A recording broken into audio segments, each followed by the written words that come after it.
Marcos, capítulo 4, verso 35.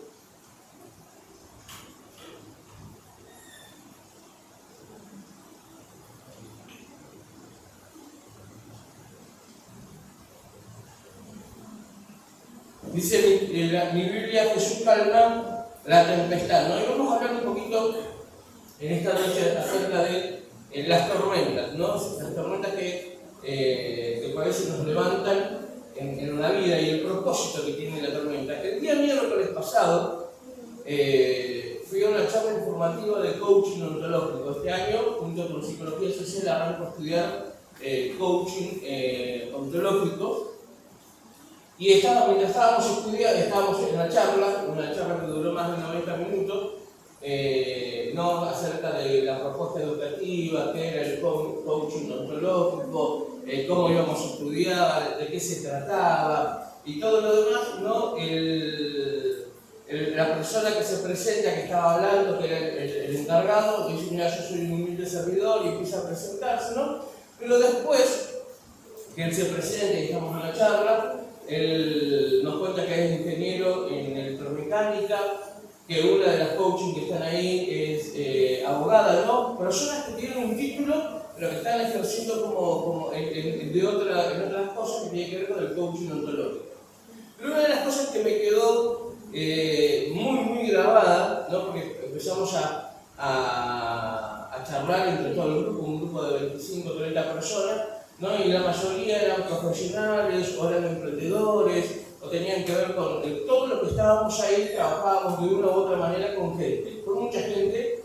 Entonces íbamos a buscar un poco más de herramientas, porque el coaching ontológico te prepara en 3 áreas de tu vida que tienen que ver con el buen gestionamiento de emociones, con la inteligencia emocional, tienen que ver cómo manejar el cuerpo y que tu cuerpo vaya acorde a todo ese conocimiento, y tiene que ver con el vocabulario. Vos tenés un vocabulario para poder incluso presentarte a una entrevista con el presidente de la nación y que no te tiemble la cartilla, que puedas hablar, que tengas recursos, que no te trabes, ¿no? Y todo eso. Pero él dijo algo que me llamó la atención y me dijo: nosotros estamos acá, y ustedes se van a dar cuenta a lo largo de toda la cursada de esta carrera, que estamos acá simplemente para aprender a servir al otro. Para aprender a servir al otro, ¿no? Y lo dijo con una humildad, desde un lugar, como decís, que es un hombre que es profesional, que está acostumbrado a trabajar con gente, desde un lugar de jefe, ¿no? Y él dijo: nosotros, ustedes se van a dar cuenta que a lo largo de la cursada que estamos acá, y todo lo que vamos a aprender tiene que ver con brindarnos al otro, con darle algo al otro, con brindarnos a los demás. Porque el coaching ontológico se trata de eso, de poder brindarte hacia el otro, ¿no? Y pensaba en esto, ¿no? En todo lo que nosotros hacemos, en lo que estoy haciendo yo, ¿no? Porque llegó un momento en esta semana que dije: no, es mucho, no lo voy a hacer, lo voy a dejar para el año que viene, ya había hablado, ya había dicho que lo iba a hacer y todo lo demás. Entonces en un momento dije: no, para mí va a ser una carga más.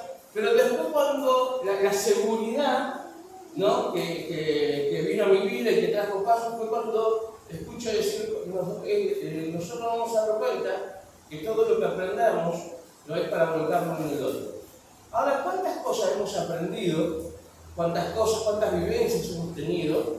Mientras más grandes nos ponemos, más experiencia vamos adquiriendo, ¿no? Pero ¿cuánto de todo lo aprendido, de todo lo que vos sabés, lo volcás hacia el otro?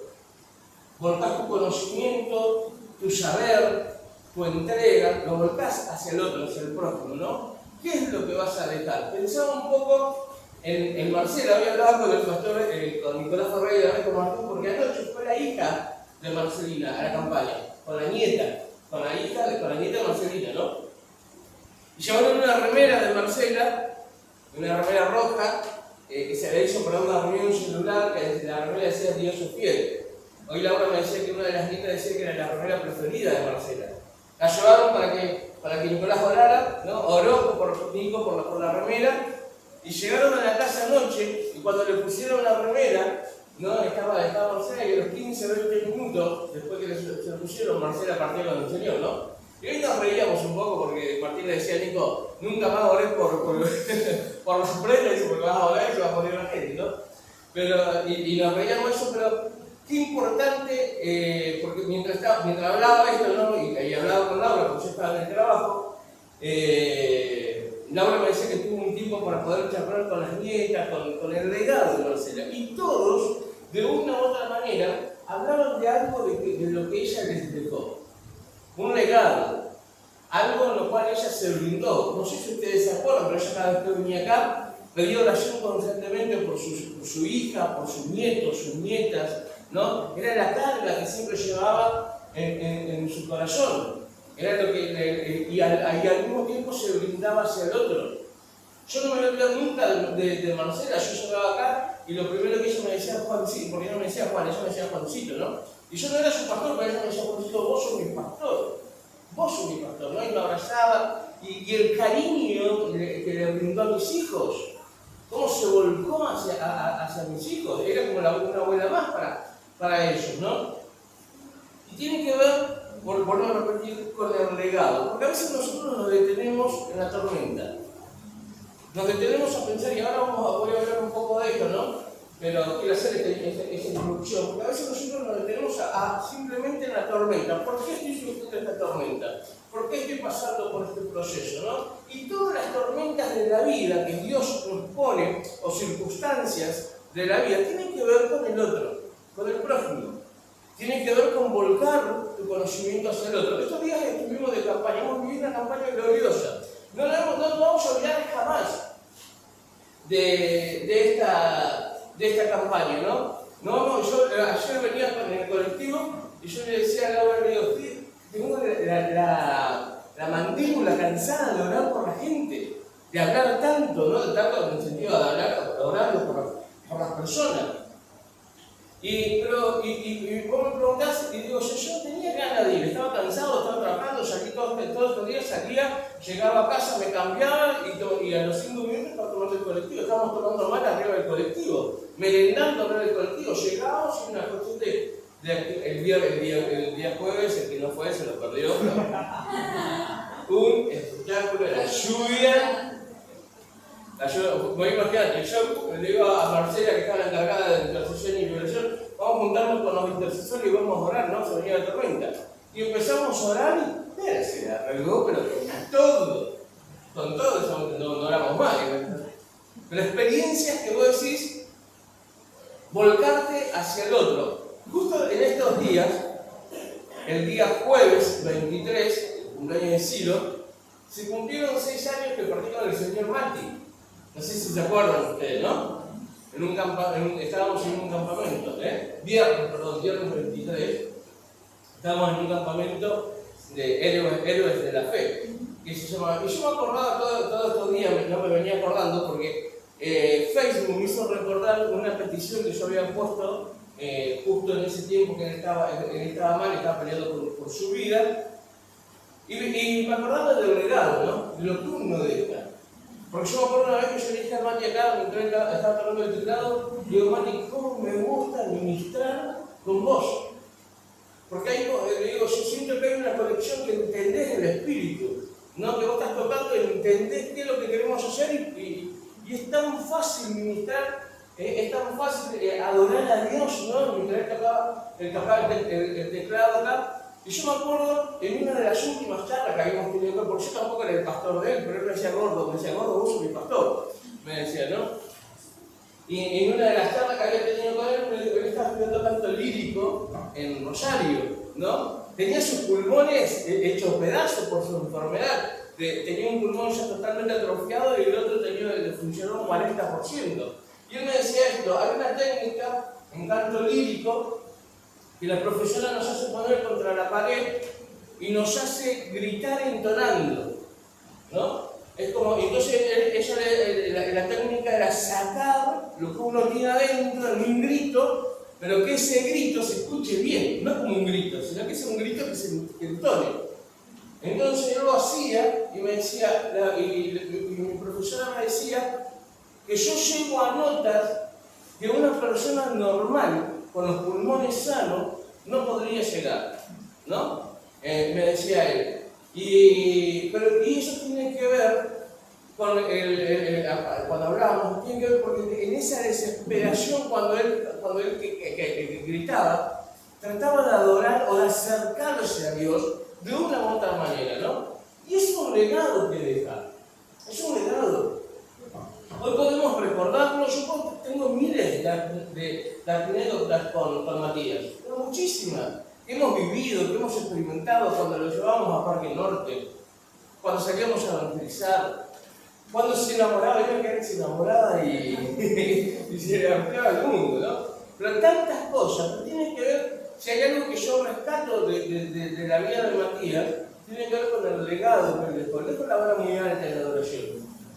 Porque si había alguien que sabía adorar a Dios, y yo aprendía de él, aprendíamos juntos. Porque yo le decía, Mati, Dios, en momentos así de esas crisis, de eso que vos no sabés qué hacer, de eso que a veces no tiene respuesta, no hay lógica. Porque él me decía, él estaba con la fibrosis quística, que lo estaba matando, que de hecho murió de eso. Y él me decía, yo quiero casarme, quiero formar una familia, ¿no? Quiero servir a Dios, pero los planes de Dios eran otros. La tormenta que él estaba viviendo no le impidió poder volcarse hacia el otro.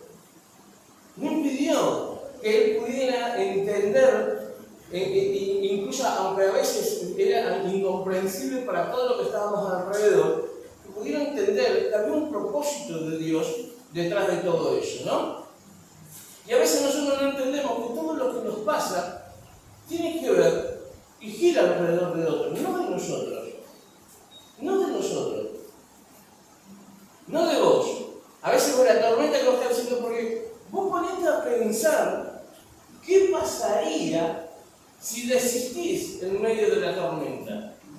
Si decís, bueno, no me congrego más, no voy más a la iglesia, no hago más esto, no predico más, no canto más, no trabajo más, no sirvo más, porque la tormenta está fuerte, es muy profunda, los vientos son muy recios.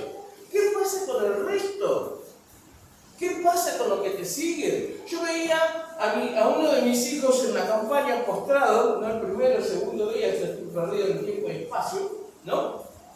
Y yo pensaba ese mismo día, porque ya digo, todo esto fue en esta semana, el recuerdo del Mati, lo que pasamos en la campaña, bueno, lo que pasó con Marcela en la madrugada de hoy, ¿no? Y lo veía a mi hijo postrado y yo digo, ¿qué hubiese pasado con él si hubiese desistido? Si hubiese bajado los brazos, si hubiese dicho, no, en esta campaña no voy a trabajar, no voy a ir. Si no hubiese interpretado a Dios, si hubiese dicho, como en un momento, no, estoy cansado, estoy trabajando, me quedo en casa, total está todo bien, ¿no? ¿Qué hubiese pasado con el resto? ¿Qué hubiese pasado con la gente que vos tenés alrededor? Si decís, no, bajo los brazos. En el capítulo 4, verso 35, dice, en aquel día, cuando llegó la noche, les dijo, pasemos al otro lado. Y despidiendo a la multitud, le tomaron como estaba en la barca, y había también con él otras barcas. Pero se levantó una gran tempestad, dice el verso 37, de viento, y echaba las olas en la barca de tal manera que se anegaba. Y él estaba en la popa durmiendo sobre un cabezal, y le despertaron y le dijeron, maestro, ¿no tienes cuidado que perecemos? Y levantándose reprendió el viento, y dijo al mar, calla, enmudece, y cesó el viento, y se hizo grande bonanza. Y le dijo, ¿por qué estáis así amedrentados? ¿Cómo? ¿No tenéis fe? ¿No tenéis fe? Entonces temieron con gran temor, y se decían el uno al otro, ¿quién es este que aún el viento y el mar le obedecen? ¿Saben qué? Según los comentarios, no era necesario que Jesús esa noche pasara para el otro lado. Estaba en el borde del mar, del otro lado donde Jesús quería ir, en el pueblo de Gadara. No era necesario que en la noche ¿sí? Porque la mayoría de los navegantes que están duchos, no, que ya están, son muy pocos los que quieren navegar o conducirse sobre el mar de noche. Siempre es preferible navegar de día, porque de día, si se levanta una tormenta, tenés la capacidad de ver. De noche no sabés para dónde el viento te puede llevar, no sabés la dimensión de las olas, no desconocés un montón de cosas de noche. Había un agravante en esta historia de que Jesús hizo pasar para el otro lado de noche. De noche siempre están los agravantes. Nunca en el servicio a Dios las cosas van a ser fáciles. Porque si a vos te dijeron que las cosas iban a ser fáciles el día que vos decidiste servir a Dios, te mintieron.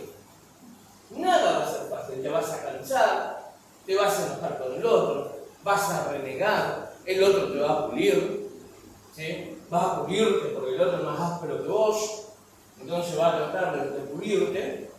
Va a haber roces, va a haber miradas, va a haber circunstancias, va a haber un montón de cosas. Yo hace unos días, el día, creo que ayer no recuerdo, puse en el grupo de líderes y obreros que a pesar de las circunstancias externas, que no nos quiten el gozo interno, que tiene que ver con el servicio a Dios, ¿no? Circunstancias externas tienen que ver con problemas económicos, con la mirada del otro, que la mirada del otro te califique, que lo que diga el otro te afecte, ¿no? Tiene que ver con mucho de eso, con un problema de salud. Esas son todas cuestiones externas, que no tienen que siempre terminan de una u otra manera afectando lo interno, pero no tendría que ser así. Por eso, nada nos tiene que quitar el gozo de servir a Dios, porque cada vez que nosotros servimos a Dios, siempre va a haber una noche particular. Siempre va a haber en tu servicio a Dios una noche que parece no tener fin. Una noche que parece que todo te pasa a vos.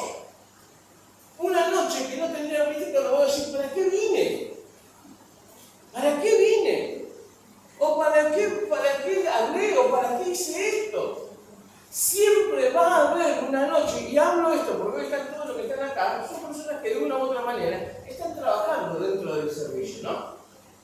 Siempre va a haber una noche oscura, más allá de que las noches son oscuras, pero siempre va a haber una noche más larga en tu vida de servicio.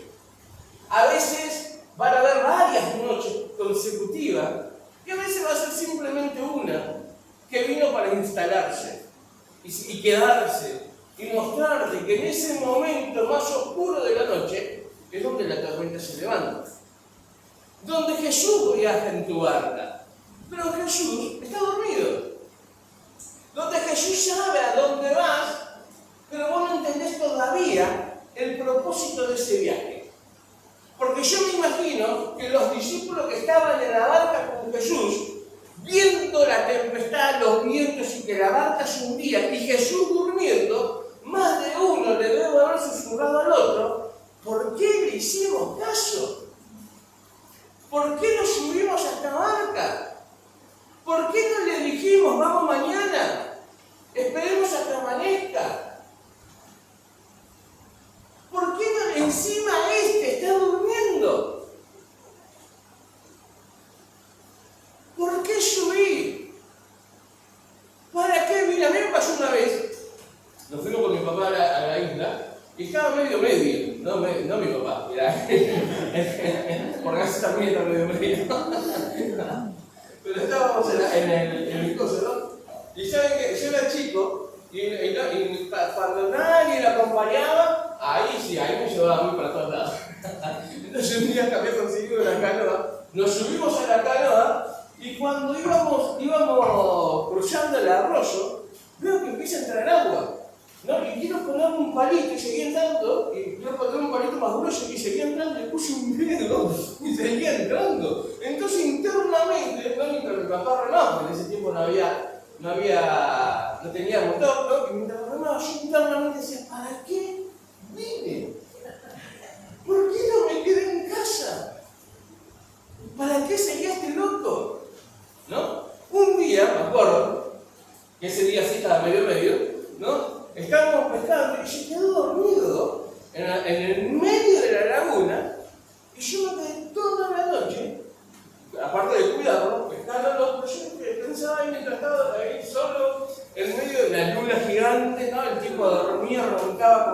como una hora. Yo digo, ¿para qué vine? ¿Para qué vine? ¿Por qué estoy acá? ¿No? Y a veces vos decís, ¿para qué estoy haciéndome mala sangre con esta gente? Si puedo estar en mi iglesia tranquilamente, ¿no? Mejor. ¿Por qué estoy haciendo lo que hago? ¿Por qué hice caso a Jesús? ¿Por qué no esperamos hasta que amanezca? Porque dice la Biblia que en medio de la oscuridad, en medio de la noche, se levanta la tormenta y el que estaba en la barca, él estaba durmiendo en la popa. En medio de la tempestad, Jesús estaba durmiendo. Sigue diciendo el verso 37, pero se levantó una gran tempestad de viento y echaba las olas en la barca de tal manera que se anegaba. Y él estaba en la popa durmiendo sobre un cabezal y le despertaron y le dijeron, maestro, ¿no tienes cuidado que perecemos? Y levantándose reprendió el viento y dijo al mar, calla, enmudece, y cesó el viento y se hizo grande bonanza. Y les dijo, ¿por qué estáis así amedrentados? ¿Por qué tienen miedo de mí? ¿Qué les pasa que están todos temblando? ¿No tienen fe? ¿No tienen fe? Ahora, ninguno de los discípulos, o por lo menos acá en la historia bíblica, le preguntó a Jesús cuál era la prisa para ir al otro lado. ¿Cuál era la prisa para cruzar al lugar de Gadara? ¿Cuál era la prisa? Si podían haber venido otro día.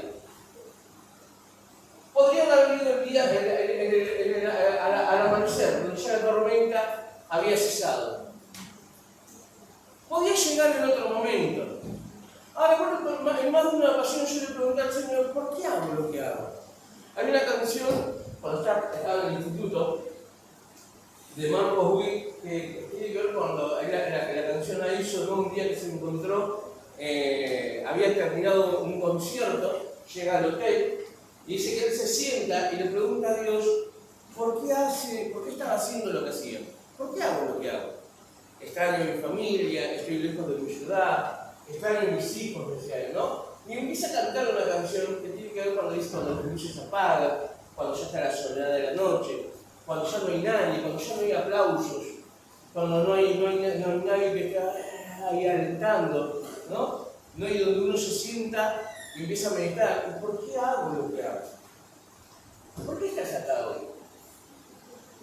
¿Por qué viniste hoy acá? A pesar del tiempo, de la lluvia, de la tempestad, ¿por qué estás sentado hoy en este lugar? ¿Por qué haces lo que haces? ¿Qué es lo que te mueve? ¿Qué te impulsa? ¿Cuál es tu motor? ¿Cuáles son tus motivaciones? ¿Qué es lo que aspirás? ¿Qué querés? ¿Qué te mueve? ¿No? Pará, tantas preguntas me vas a hacer.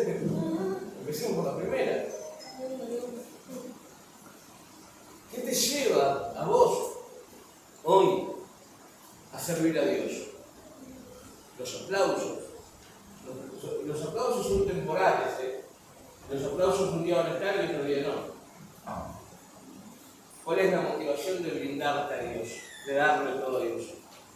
¿Saben que cuando llegó, y por ver que voy a terminar el domingo que viene, pero cuando llegaron del otro lado, dice la Biblia, en el capítulo 5, yo tengo como título el endemoniado de Gadareno. Vinieron al otro lado del mar, dice, a la región de los Gadarenos, a Gadara, y cuando salió él de la barca, enseguida vino a su encuentro de los sepulcros un hombre con un espíritu inmundo. Dice la Biblia que cuando llegaron al otro lado, enseguida que él se bajó de la barca, vino a él alguien de los sepulcros con un espíritu inmundo. Mirá lo que te he desarrollado de decirte, siempre hay un propósito en la tormenta. Siempre hay un propósito en la tormenta. Siempre. ¿Saben qué? La tormenta es la oposición. La tormenta es la oposición. El jueves lo pudimos ver literalmente, ¿no? Algo más gráfico que eso, imposible. La tormenta, cuando se levanta, es la oposición. ¿Saben que después lo vamos a ilustrar un poco más en el domingo que viene? Pero yo me imagino que cuando Jesús se subió a la barca, sabía, no que me imagino, estoy seguro, que sabía dónde iba, no podía esperar. Tenía prisa para llegar al otro lado. La tormenta, me imagino que era toda esta legión de demonios que estaba dentro del Gadareno, soplando para que la barca se hundiera, para que Jesús no llegara al otro lado del mar, para que Jesús dijera: bueno, muchachos, se terminó la pesca, se nos arruinó por el tiempo, volvamos otra vez, mañana arrancamos, mañana si está lindo, volvemos a intentarlo, mañana si no llueve, lo hacemos. Mañana, si está todo bien y si pasó la tormenta, arrancamos otra vez. Porque en medio de la tormenta es donde uno deja de trabajar. ¿O no? Literalmente. Cuando vos estás haciendo algo y se agarró la lluvia, ¿qué hace la gente? Trata de resguardarse. Trata de meterse en un lugar seguro. Fíjense en la campaña, ¿dónde estábamos todos amontonados? Abajo del gaseo. Ahí estábamos. Porque no sabíamos, porque era de noche. Porque no sabíamos cómo iba a venir la tormenta. Lo único que sabíamos es que estaba lloviendo y que soplaba viento. Y que teníamos que agarrar los gaseos porque si no se lo llevaba volando el viento. Y muchos pensaron que era un fracaso, no, diablo inmundo, mirá. Siempre que hay un propósito de Dios en medio de la tormenta, siempre va a haber oposición. Siempre va a haber alguien. ¿Sabe qué oposición quiere decir? Resistir. Hay alguien que está así, de esta manera, es como cuando vos empujás a alguien y resistís. Yo me peleo con mis hijos, ¿no? Y mis hijos vienen y me empujan, y yo no hago fuerza, yo simplemente afirmo mis pies y resisto. Entonces ellos utilizan toda su fuerza, toman envión, vienen y me empujan, y yo resisto. La resistencia siempre va a estar de parte del enemigo. Siempre, ¿sabes qué? A veces, ¿sabes cuál es el problema? Tu problema y mi problema, no tu problema, porque tu problema es que tomamos personal la tormenta. Pensamos que es todo mío, todo me pasa a mí. No sos el ombligo del mundo. Tomamos personal la tormenta. No, el diablo se la agarró conmigo. El diablo me tiene maltratado. La tormenta se la agarró en mi casa. No. Hay un propósito detrás de esa tormenta. Lo que pasa es que nosotros a veces vemos la tormenta y la tomamos a la tormenta como algo personal. Y el diablo. Y como que al mismo tiempo le atribuimos poder a Satanás y al mismo tiempo queremos sentirnos que somos importantes, ¿no? Tiene que ver con un complejo de inferioridad también en nosotros, pero es como decir: el diablo se la agarró conmigo, soy re importante, ¿no? Pero el diablo me tiene y ahí le das poder al diablo. No, ni el diablo te tiene, ni sos tan importante, déjame decírtelo así. No te tomes la tormenta personal. Mirá si los discípulos hubiesen tomado la tormenta personal. De hecho, se lo hicieron. Porque dice: no tienes cuidado que perecemos. Despertate, ¿no ves que nos está afectando la tormenta? Y no, ¿sabes qué? Ellos no se dieron cuenta, porque dice la Biblia que había otras que barcas. La tormenta no le estaba afectando solamente a ellos. Ellos no eran solamente los que iban a perecer. Por eso te vuelvo a repetir: no te tomes las cosas, la tormenta, como algo personal. Las tormentas de tu vida, ¿no? A veces, porque la misma frase de tu vida es de mi vida, no la tomes como algo personal. Ni de parte de Dios, ni de parte del diablo, ni de parte de tu ego. Porque el ego es esa voz que te susurra al oído, haciéndote saber qué bien que hacer las cosas. ¿Y sabes qué? El ego es mentiroso. El ego es mentiroso, porque lo que vos pensás que haces bien, Y los amores, mirá, si no lo hago yo, si no estoy yo. El ego es mentiroso. Me acordaba esto, ¿no? Porque en la charla de coaching me decía, nosotros nos vamos a encontrar con el ego, y cuando hablemos del ego nos vamos a dar cuenta qué terrible que es. Qué terrible que es, ¿sí? Qué terrible que es y cuánto afecta la calidad de una persona. ¿Cuánto afecta? Porque ahí los discípulos podrían haber dicho, nosotros somos discípulos de Jesús. ¿Qué me importa las otras barcas? Yo voy con Jesús. Es como que voy a decir, somos re importantes. Pará. Somos recontra importantes. No te tomes la tormenta personal. La tormenta no viene a atacarte a vos, viene a atacar el propósito de Dios. Viene a atacar el propósito de Dios. Por eso dice el primer versículo del capítulo 5, cuando Jesús bajó de la barca, apenas bajó de la barca, vino a él uno de los sepulcros que tenía una legión de demonios. El domingo que viene vamos a hablar de liberación. El domingo que viene vamos a hablar, pero no de liberación solamente de demonios, liberación, liberate, ¿no? de sacar todo lo que tenés adentro. Pero hoy quiero decirte, ¿no? Porque el domingo va a ser a continuación de esto, que las tormentas cuando vienen a tu vida, vienen con un propósito. Propósito. ¿Sí? Un propósito. Ahora está en vos. Si querés cumplir ese propósito o querés detenerlo. Pero no gira alrededor tuyo. Escuchame, no sos vos. Es el otro. Se trata de tu prójimo. Se trata del otro, de tu servicio al otro. Dios te llamó a vos para que trabajes con personas. Personas que sufren. Personas que tienen problemas. Personas que no saben qué hacer. Personas que no tienen a Dios. Ayer cuando el pastor Nicolás hacía el llamado al altar y la gente pasaba al altar, pasaba rota por circunstancias de la vida, pasaba dolida, era quizás la última oportunidad, porque él dijo, no sé por qué digo esto, pero hoy puede ser tu noche de salvación, la última oportunidad que Dios te está dando. La última. Porque uno no sabe si esa persona va a partir con el Señor al día siguiente. Entonces uno piensa que yo podría haber dicho, ay no, yo soy Juan Godoy, estoy cansado. Me quedo acá y no hablo por nadie, ¿no?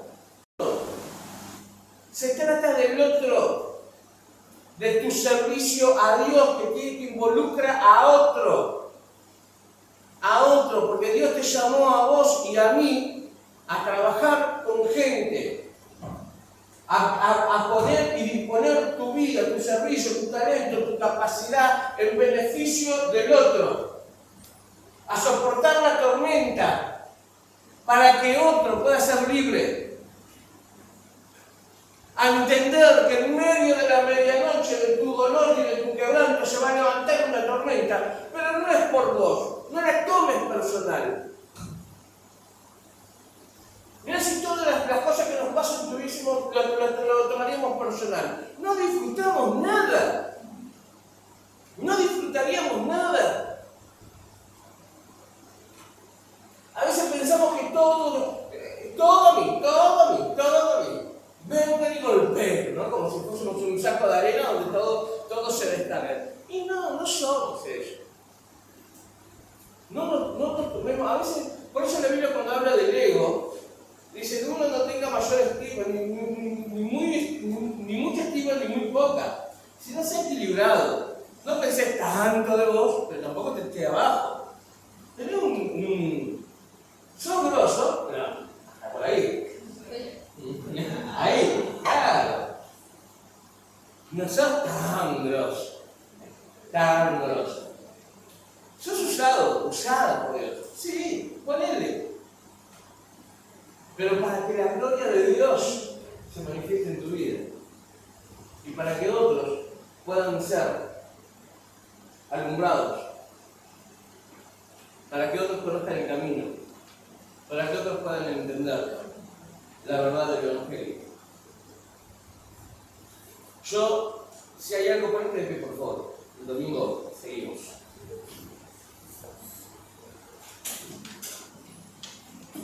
Voy a pedir a los chicos que me acompañen.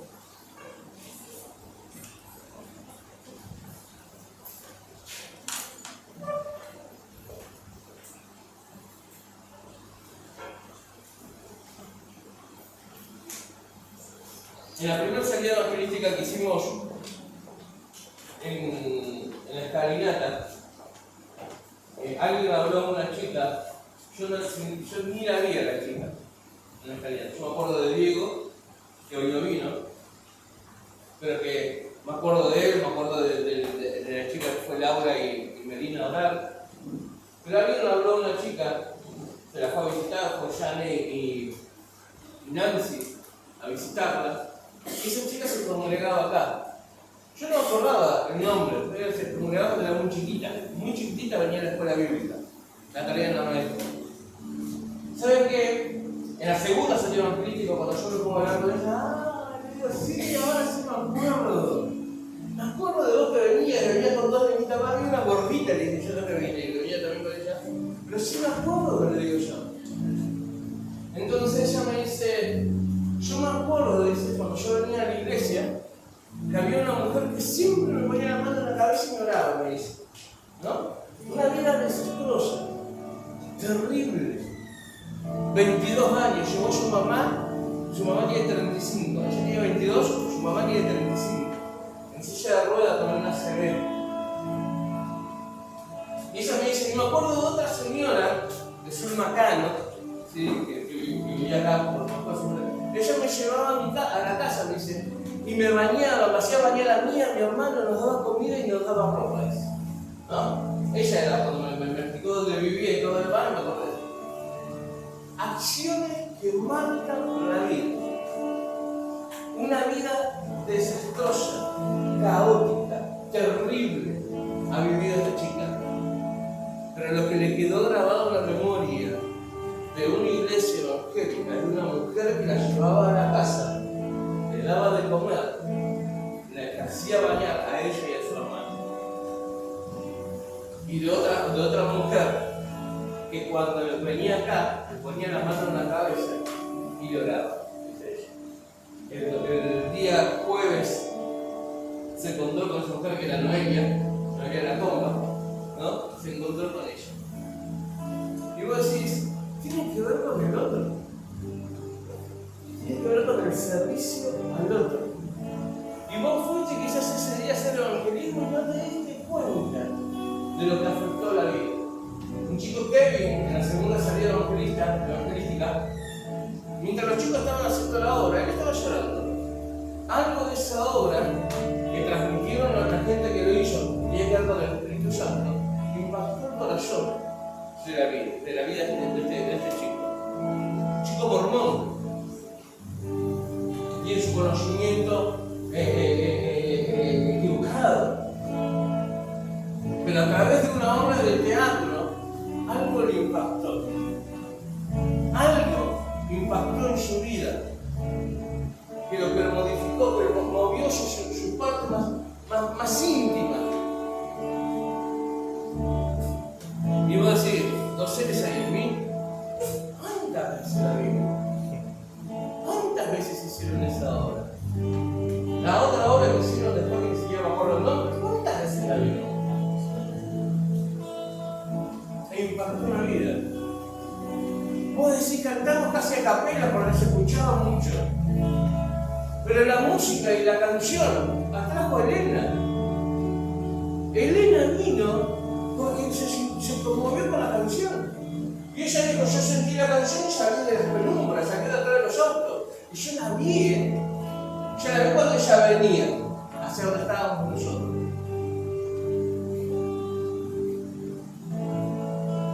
Ese día, Elena se reconcilió con el Señor.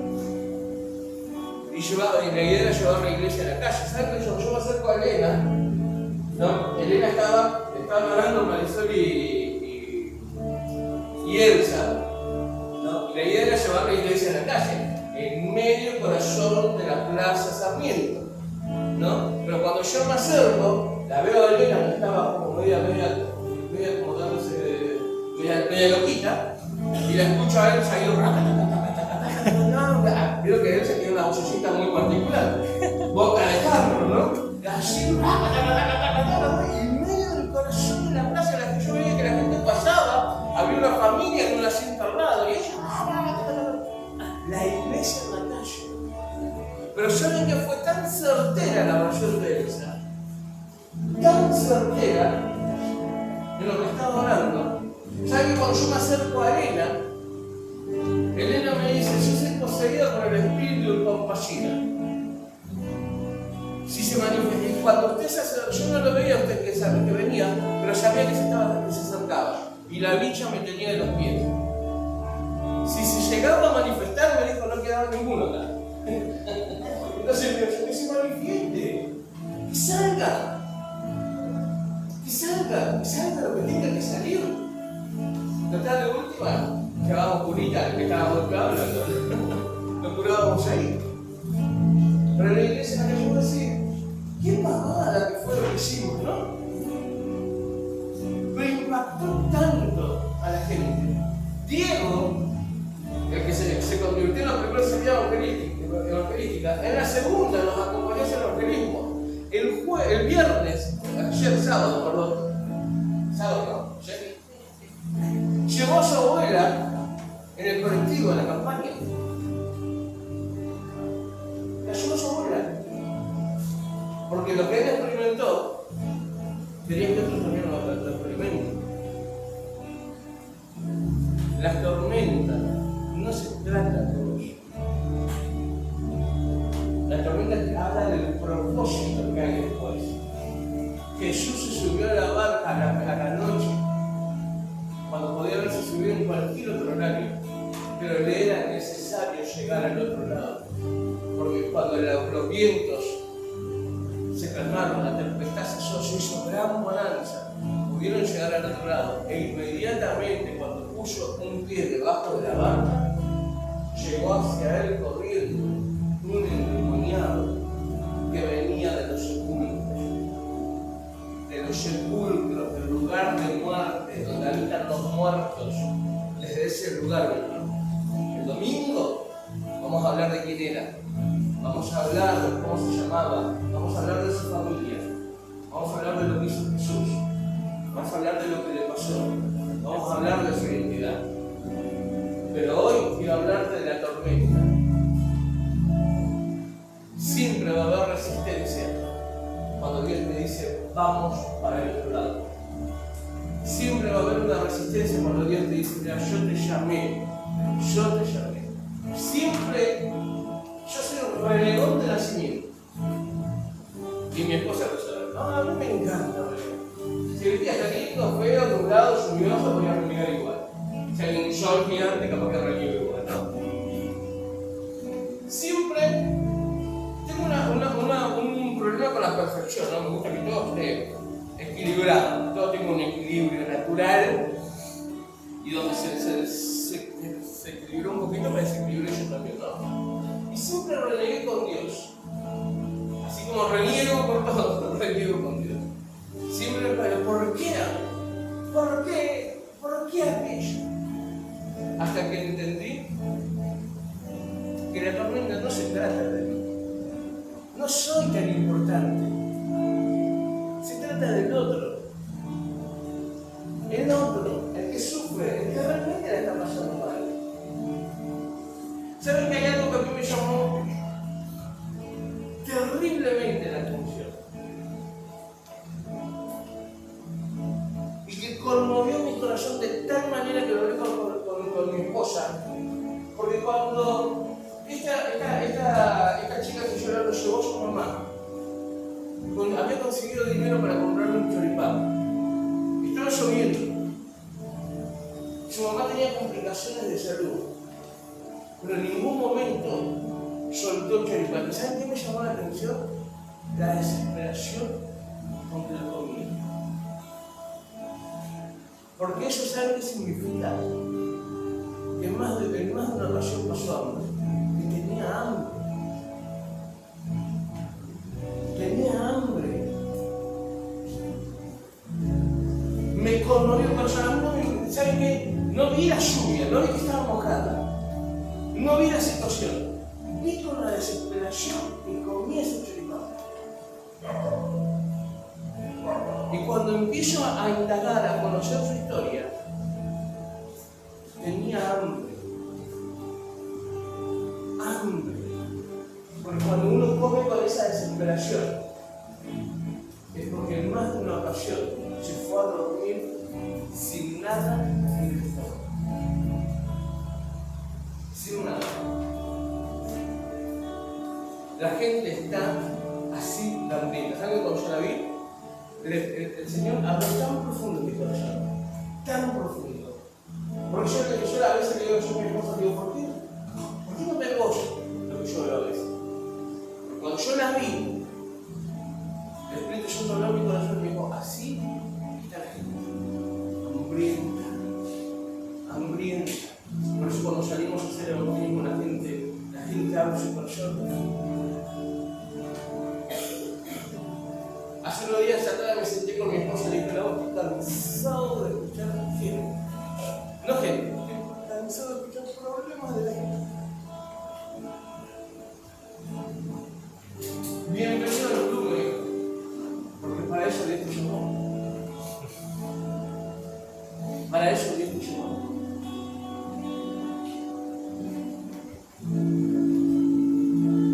Yo tuve hambre, pero jamás pasé hambre. Jamás pasé hambre. De hecho, mi cuerpo lo dice, ¿no? Lo demuestra.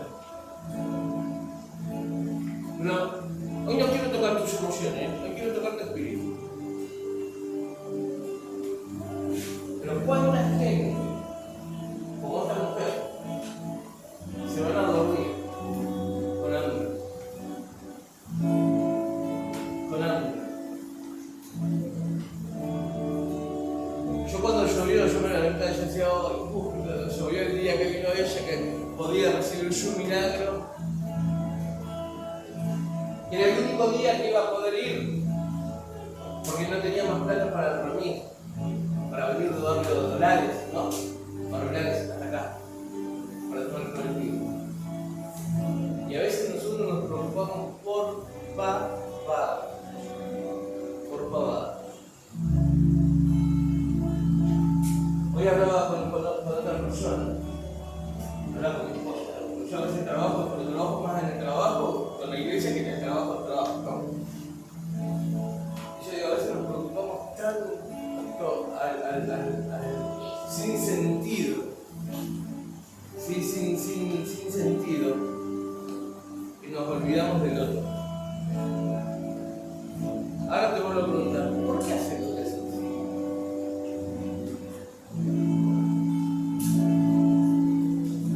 ¿Por qué sos tan inmaduro? Que te pasa algo y se hace, ay, no quiero venir más.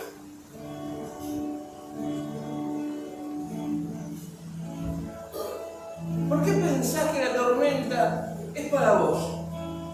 Y la tomas tan personal.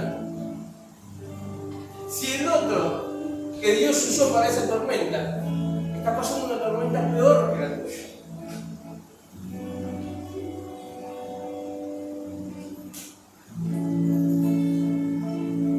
Tenemos que mirar un poquito más como miró Jesús. Porque saben, si hay alguien que supo descansar en medio de la tormenta, ese era Eva. Sabía dónde iba, sabía a quién esperaba del otro lado. Pero en medio de la tormenta el tipo se pudo acostar sobre la popa y pudo descansar. Y en el momento indicado dijo al viento y al mar que se callen. Y la tormenta cesó. Y el propósito se cumplió. El propósito se cumplió. El gadareno fue libre. Oramos a Dios, ¿sí? Y mientras cerrás tus ojos, pensás por un momento, ¿por qué estás hoy acá? ¿Por qué hoy, este día de lluvia, este domingo, estás en este lugar? ¿Qué te trajo? ¿Qué te trajo?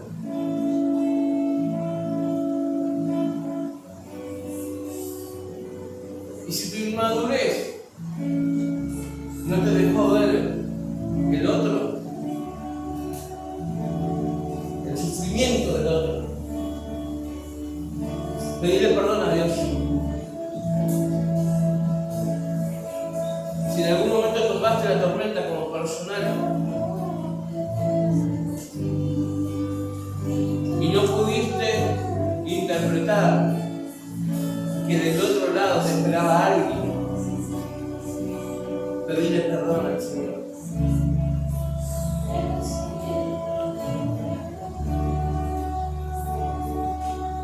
La tormenta gira alrededor del propósito, no del tuyo, del propósito de Dios. Del amor, de la bondad, de la gracia de Dios. Del que sufre, del que está en cadenas, del que no puede pensar, del que tiene hambre, del que no tiene recursos, del que no tiene herramientas. Si estás en este lugar es porque tenés herramientas, hay recursos que Dios puso en tu vida. Si estás en este lugar fue porque alguien pensó en vos, alguien oró por vos,